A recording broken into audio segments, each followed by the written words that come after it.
Get to the right place here. So hope matters, as we all know. We know this not only intuitively, but we know it empirically.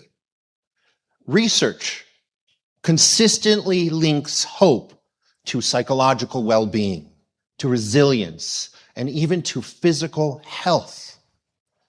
In my work as a hospital chaplain, and for those who you don't know, I worked for a couple of years as a hospital chaplain at Children's Hospital on Sunset. I worked as a companion to families that were facing unbearable uncertainty. I was a witness to both suffering and healing. I witnessed hope. I witnessed that hope is not a luxury. It is a necessity. People regularly endure what they never imagined they could, and they come out on the other end, in no small part because of having hope. So we know there are always reasons to hope. And yet, there are unfortunately also seasons when hope is easier. And seasons, maybe like now, when hope feels elusive, more than elusive. When hope seems all but lost. We live in a country that is deeply divided, where democratic norms are being fractured, where historical amnesia allows old injustices to resurface with a new confidence. We face an ecological crisis born of neglect and exploitation. Many of us, we carry grief and anger and exhaustion and fear. And I know some of you are thinking, isn't this sermon supposed to be about having hope? I don't believe, as I said, it does us any good to sugarcoat the truth. Hope that is built on a denial is brittle and it's false, in my opinion. But neither can we afford despair. In my estimation, there's no reasonable alternative but to have hope. Even when hope feels unwarranted, even when it does not negate the tragedy that's happening, we can have hope, the tragedy is still happening. Hope remains necessary because we don't move into the next moment of life. We can't without at least some hope, however faint, however fragile. So the question before us is not whether we will hope, but how we will hope. In times like these, we need to upgrade our hope. We need to fortify it. We need to deepen it. We need to stretch it. We need to make it flexible enough to survive disappointment and sturdy enough to sustain us through transformation. We need radical hope. What happens when we put the word radical in front of a word? It does more than turn it into a 1980s slang. Radical, dude. Radical means transformative. It means going to the root. Radical hope is not hope that things, they'll gradually improve while remaining fundamentally the same. Radical hope insists that things must change altogether. It is not optimism about the immediate outcome. You can have that, but that's different. It is commitment to long-term transformation.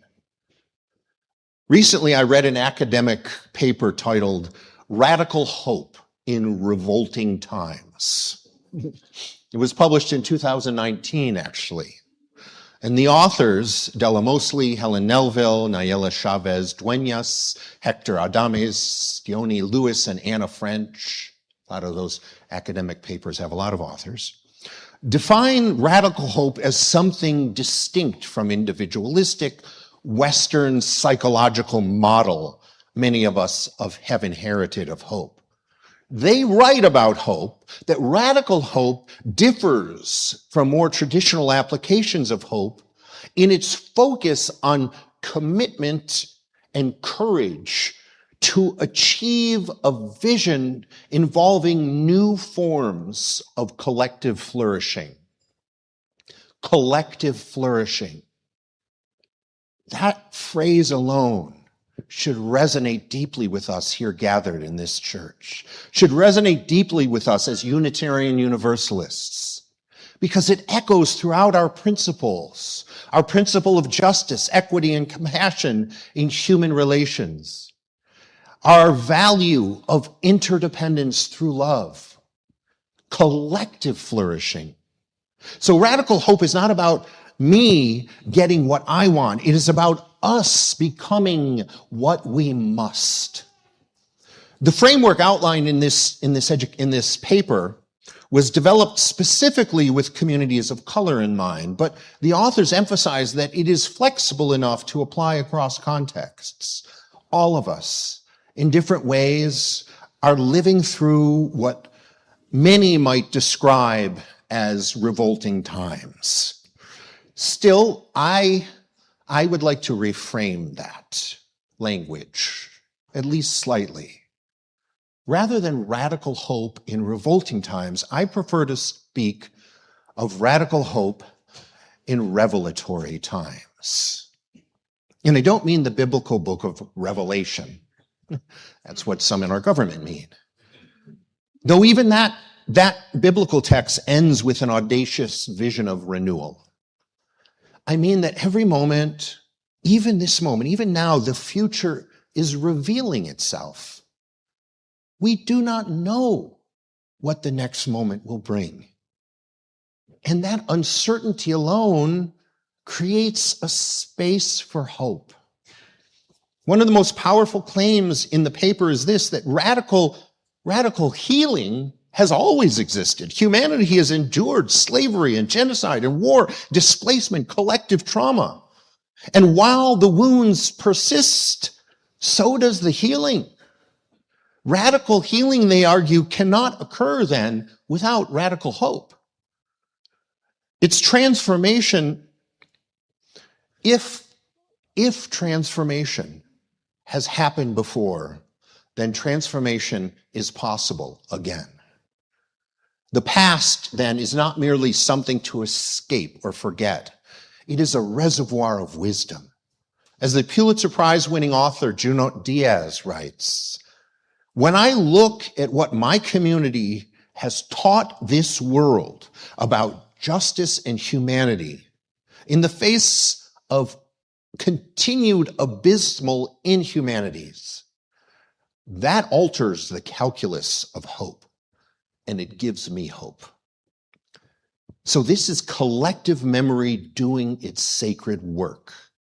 When we remember not only what was done to our ancestors, but what they survived and how they become companions in our own struggle. Their stories offer us pathways through despair.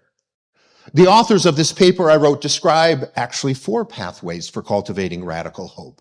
And I want to explore them briefly and then invite us to consider how they might shape our lives together.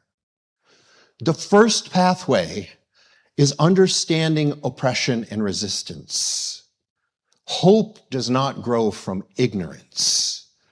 Only by understanding the histories of dispossession and of enslavement and of broken treaties and of genocide, and equally the histories of resistance and of survival, can we fully grasp what resilience looks like.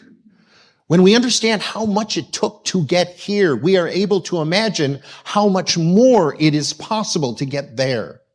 Think, for example, of political milestones that once seemed inconceivable. The election of leaders from communities long excluded from power, the expansion of civil rights, the toppling of entrenched systems. These changes did not happen because things naturally improved. They happened because people resisted and they organized and they hoped beyond what seemed reasonable. That's why they happened. The second pathway is embracing ancestral pride.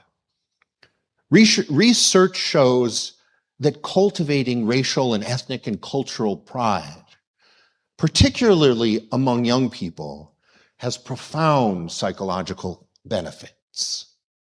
And once again, this is not only for communities of color. All of us need to know where we came from, who struggled so that we could be here, and what beauty and what courage live in each of our lineages. That gives us hope. For me, reconnecting with my Jewish heritage has been a source of deep hope, which is one reason I sometimes share it here at PUC. And after the attempted erasure of Jewish life through the murder of 6 million people, Jewish culture not only survived, but it continues to evolve and thrive. Hopefully that evolution is toward peace. And that fact alone is radical hope made visible. Becoming a Unitarian Universalist did not sever that connection to Judaism. It deepened it. It invited me to bring my entire story into this wider covenant, just as I offer you to bring your stories. The third pathway is envisioning possibilities. Radical hope demands more than reasonable goals. It asks us to imagine what does not yet exist. When we combine the hindsight of collective memory with faith in our own agency, new futures come into view. Knowing that profound change has happened before opens space to imagine that it, yes, can happen again. Yes, even now. We live in a moment when authoritarianism is rising around the world. And yet history reminds us that entrenched power is not invincible. Against great odds, people have organized and resisted and reshaped their societies. Radical hope is what allows us to envision a democracy that is more than just the one we inherited. And the fourth pathway is creating meaning and purpose. The human capacity to make meaning, even under the most brutal conditions, is one of our greatest strengths. We are here collectively together to make meaning. Viktor Frankl, a Holocaust survivor, taught that meaning can sustain life itself. The paper I read suggests that for many communities, meaning arises from a spiritual sense of interconnectedness. Radical hope flourishes when we understand ourselves as bound up with one another. And that's why you're all here. We understand that. When our purpose is rooted in the well-being of the whole. And if your meaning making is less academically and more religiously oriented, some of you here, the Bible uses multiple terms for hope. The Hebrew Bible primarily uses the term tikvah. In the book of Joshua, coincidentally, tikvah first appears not as an abstract feeling, as this abstract feeling. Tikvah in the Bible first appears meaning rope, a cord, something tightly wound and something strong. Later on, it comes to mean hope. And that's a powerful image. Hope is not a solitary wish. It is a tightly wound bond that holds us together like a strong cord. So even holy hope is collective hope. Generating radical hope will never be easy. It takes faith, it takes agency, it takes memory, it takes pride, it takes imagination, it takes sweat and tears and purpose and action. It requires flexibility, the ability to reorient when specific outcomes go unrealized. Many wise teachers, from the Reverend Dr. Martin Luther King Jr. to bell hooks, remind us that justice is simply love made public. Radical hope, then, is love that refuses to give up. That is the love that centers our value, that facilitates justice, refuses to give up. So how do we live this hope into revelatory times? We begin again and again and again. When despair rises, we reset our hearts. When one vision collapses, we reorient, we reset, we try again. And this time wider, and this time deeper, and this time more inclusive than before. Inspired by generations of dreamers and risk takers and justice seekers and world makers, we take action, not just for ourselves, but for all life on earth, on which each of us depends. And that very act of taking action, you see when you do it, relieves anxiety and creates hope. That very act of taking creative action. If you're finding it hard to hope, do that. You'll find it.